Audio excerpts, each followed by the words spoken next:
The news we've all been waiting for has finally been revealed.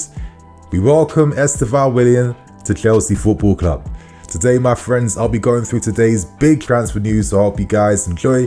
Hit that like button, show some love if you guys have been enjoying the content throughout the summer, and hit that like button too if you're enjoying the start to Euro 24. So my friends, let's not waste any more time. Let's get straight into things, and let's get straight into discussing the big news surrounding Estevao Willian, because finally it has been confirmed by Romano and other journalists that Estevao Willian has completed his medical and he is now set to become a Chelsea football player. He will sign a contract until 2032, and interestingly too, we're learning about the payment structures which of course are allowing us to complete the move. Palmeiras are set to earn around 33.8 million as a guaranteed fixed fee. As we've known for a very long time, they wanted guarantees of at least 40 million up front before they felt comfortable selling the player and releasing him. On top of that, they are set to earn another 16.9 million in achievable add-ons. This could be things like international caps, club appearances, maybe realistic goal tallies and assist tallies, etc. And they're also set to earn an additional 4.2 million in more difficult add-ons. Could that be things like Ballon d'Or bonuses, World Cup bonuses, international honours, Premier League titles, etc. Most likely, but the total cost of this deal is set to be around £54.9 million, which is around 65 million euros, and that was the figure and fee Palmeiras have wanted the entire time. He becomes the most expensive sale in Brazilian history, and he's one of the most expensive teenage buys in the history of the game. This is a massive coup. This is a big deal because essentially Estevao Willian alongside Kendrick Pires, they are the pinnacle of this new strategy the club have been adopting when it comes to trying to grow more of a South American audience over the next 10 years. By tapping into that region, by signing some of the most exciting talents from those countries, you can guarantee you'll have more eyes from those regions following us, boosting our brand appeal, and of course, boosting the appeal of the Premier League. Now, there was interesting news that came out a few days ago about The Athletic suggesting that, since Clearlake have bought the club from Roman Abramovich, our valuation has actually gone up by an additional £500 million. Even though we don't have Champions League football, even though we haven't been that successful on the field. Now, these latest figures were posted by the Football Benchmark, which is essentially a data analytics platform established like 9 years ago by leading accounting firm in KPMG. The Football Benchmark provides information on the financial performances of clubs, market valuations of footballers, and the social media performances of players and clubs. Its analysis is utilized by top European clubs, sports organizations, governing bodies, right holders, sponsors, etc. Now, the main reasons behind why there has been a valuation increase is essentially simply because of the extra competitions we're set to take part in. The Club World Cup is set to be a big tournament for next summer.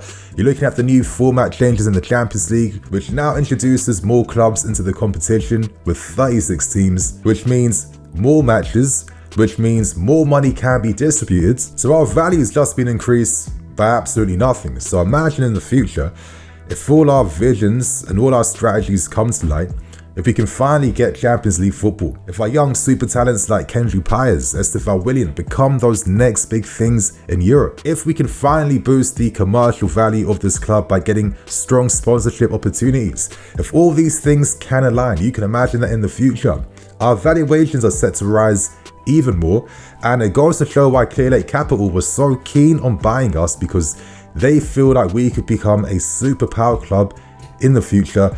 That's the vision, that's the plan, and football in general has become a lot more profitable as an entire sport. So the future is looking incredibly bright right now. But before I end things, of course, we won't actually see Estevao Willian play for us until after the Club World Cup, because Palmeiras inserted in this deal that they want Estevao Willian representing them in next summer's Club World Cup. So now, my friends, all we have to do right now is simply wait. But boy, I'm looking forward to next season, but I'm even more excited for the following season after that, when Kendrick Pires and Estevao Willian come to the football club. Because as we know, Estevao Willian won't be getting any loan moves. He's going straight into the squad. And for money like this, I think that's like a given. I think that's a guarantee. And I do think that these guys will get quite a lot of minutes in their debut season, because as I keep stressing, we have to start seeing the game now as a 16-man squad. You know, with the depth options in the Premier League, how hard it is now to compete for points. You know, the level of the league has risen. You need a higher quality of player to turn to now to make sure that you're guaranteeing getting these points. So I do think it'll be a great educational year for them. I think Kendrick Powers will learn from Cole Palmer and potentially Michael Olise. Same thing for Estevao Willian. And some of the things they're doing as teenagers already is absolutely mad, it's nuts. And we've never been in a position as a football club where we've been fortunate enough to sign some of the creme de la creme teenage talents in the world. To have 2 out of 3, because I think the best 3 teenagers in my opinion are Endrick, Estevao Willian and Kendrick Powers. To have 2 out of 3 is absolutely mad. And I think with Estevao, there is so much to come from him, because don't fool yourselves into thinking with all these clips and compilations that you're seeing that this is all he is. Watch his performances at a youth level. I've always felt like, you know, when players kind of like master their abilities and improve and grow at the like professional level, first team men's level, they eventually start showcasing those youth talents, you know, at the professional level. And I think Willian will do that. I mean, recently he got 2 assists against Vasco da Gama, and he hasn't even completed his first full season. He's still feeling himself at the moment, and similar to a Kendrick Powers when he was first introduced into that Independiente team, he needed maybe a few weeks, a handful of months, just to grow acclimatized to, you know, the level up differences. And since he found comfort at that level, I mean, this guy's showing his game-changing, match-winning abilities, scoring goals, creating assists, putting in superb performances and expressing himself even more on the field with his take on success rate and creativity. Estevao Willian is now showcasing a lot of this, and I think once he has a full year under his belt before he signs for us, he will come in the most optimum standards that we need. And honestly, I think the club must be incredibly proud of themselves for pulling a deal like this off, because it's taken us a long time. We beat out a lot of competition and we've spent a lot of money to secure this and get this done. So Estevao Willian, welcome to Chelsea Football Club. My friends, share your thoughts and opinions. How excited are you by this news? Let us know and hit that like button if you're gassed that we've signed Estevao Willian. So my friends, let's not end things with the final 2 stories. We discussed quick reports surrounding Armando Broja, because unsurprisingly yet again, he's one of the most in-demand strikers across Europe. Teams from France, teams from Serie A, Germany, and the Premier League from clubs like Everton, they all want Armando Broja because they all respect him for his frame, his physique, his technique, and his mobility. And I think it's a bit surprising that we've kind of decided, you know what, Broja now is just pure profit for us at this point, because he does have a lot of potential. And I've always said I just felt so sorry for him, because the injury he got was such an ill-timed injury. And once you recover from that, you need at least another year just to find yourself again. So realistically, moving somewhere where you actually wanted could make the most sense. And at the moment, we're learning that AS Monaco now have called their interest because the asking price is just too much. Originally, they hoped to add a lot of, sell-on clauses and a buyback fee to sign him for a cheaper valuation. We want around at least £30 million if possible.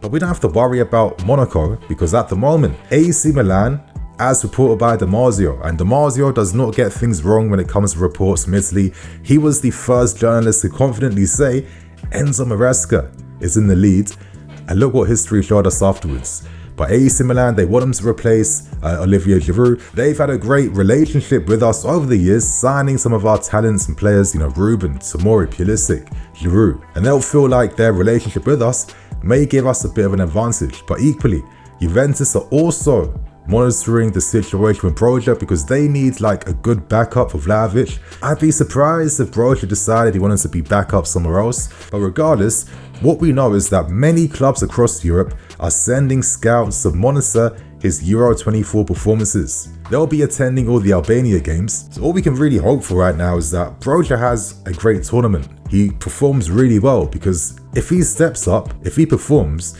his valuation will increase, and I feel like we could get a lot closer to this original, maybe, 35 million, which is more realistic, because last January we wanted around £50 million, but that just simply won't be happening. So let's watch the space, let's follow how Broja performs for Albania, and my friends, let's not end things with another interesting story coming out from Germany, and it involves Stuttgart's high-performing striker in Serhou Guirassy.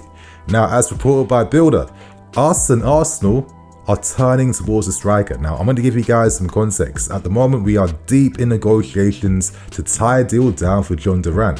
Obviously, at the moment, it's simply things like contract length and things like his wages. But we know that personal terms are close to being agreed now.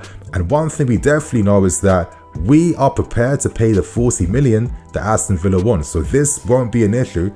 That's already been agreed upon between both clubs. We'll wait to see who we offer in exchange to Aston Villa, because they are hoping to take a player from us. It could be Martin, it could be Broja, it could be other talents that we don't know right now. But in the meantime, another thing that has been reported to is that he isn't the only target we are following. It makes sense. If anything happened that scuppered the deal, let's say Duran gets injured at the Copa America, what if maybe we decide, actually, you know what? We don't want to get this deal done because the money doesn't make sense for us, the prices ain't right. There could be little factors that fall in place, and naturally, you're not going to be stupid and put all your eggs in one basket. You'll still have other options you're turning to.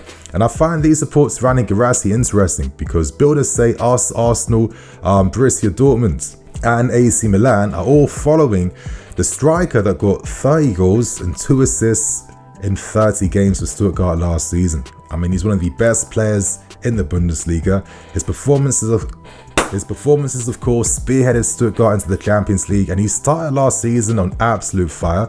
He got 14 goals in the first 8 games, and if you guys follow German football, this is his second season at Stuttgart, because he came the following season and he had a very strong record of 1 goal in every 2 appearances. So you could tell that he had new form that he could find to go to the next level for the next season. But I think he blew everyone's expectations out the window.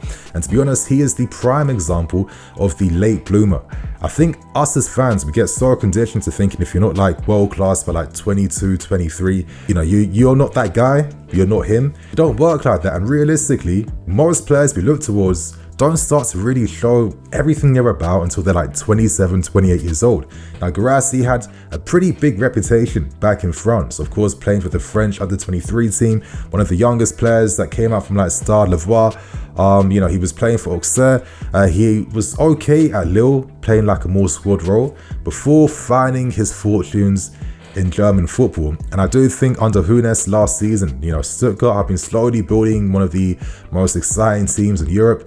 I was surprised by how they did last season, knowing that they sold star players like Mavropanos to like West Ham. They lost out on Endo, they lost out on Borna Sosa, but they replaced them with some very good, very strong players. And obviously, after performing for Stuttgart on loan in his first season there, they signed him for 9 million euros in the second season. And it's interesting because Guirassy currently has 2 years left on his contract, so he didn't sign the longest contract there, and he currently earns around like 38,000 euros a week. So from a financial point of view, he could make a lot of sense as a potential backup option in case anything falls through with John Duran. And maybe as a fan base, is there a conversation here? Do you think to yourself, okay, if you have Nico Jackson, could it be better to balance our strike force out by having that experienced option up front? And I think Guirassy, he's shown that he's a pretty complete all-round striker. Now, what I really like about him is his intelligence. As a box player, as a box threat, he makes those really like intelligent runs, those decoy runs, disguise runs. He knows how to, you know, time his movements to get in front of a defense. He finishes off a lot of team moves, but outside of that too, he's like a complete striker, in my opinion, because he's one of those guys that can kind of do it all. He spent a little bit of time in his formative years as he was like playing at a first team level, playing left wing, but that was only for a tiny bit at Lille, and that's for good reason, because he's very comfortable drifting wide. He can run the channels, but on top of that, he can hold the ball up, he can bring his team into play, he can be that platform striker, he can make movements in behind, he can combine, he can take shots outside the box, inside the box, he has aerial threat. I mean, this is a complete player in terms of what you'd want up front.